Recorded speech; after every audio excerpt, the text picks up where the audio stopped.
દબાણની સમસ્યા ધાનેરામાં ધીમે ધીમે વધતી જોવા મળી રહી છે।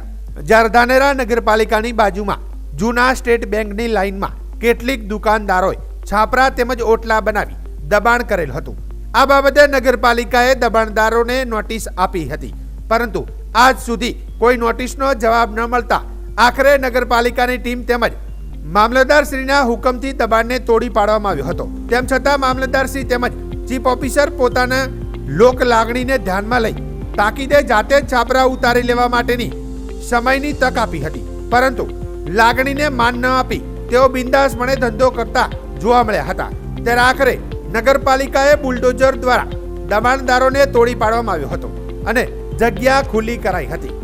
આજે ધાનેરા ખાતે જૂની સ્ટેટ બેંક રોડ વિસ્તારમાં આવેલા મટન માર્કેટના રોડ ઉપર આવતા છાપરામાં જે લોકો ગેરકાયદેસર માંસનું વેચાણ કરતા હતા, દબાણમાં જગ્યા રાખીને એ તમામ છાપરાઓના અને ઓટલાઓના દબાણો દૂર કરવામાં આવ્યા છે। આજુબાજુના લોકોની ધાર્મિક લાગણી દબાવવાના પણ પ્રશ્નો ઊભા થતા હતા। એના લીધે અને જાહેરમાં ગંદકી અને કચરાના પ્રશ્નો એવી રજૂઆતો મળતા આજ રોજ સવારે પોલીસની ટીમ સાથે અમે એ વિસ્તારના તમામ ઓટલાઓ અને છાપરાઓ દૂર કરેલા છે અને અત્યારે પણ કામગીરી ચાલુ છે।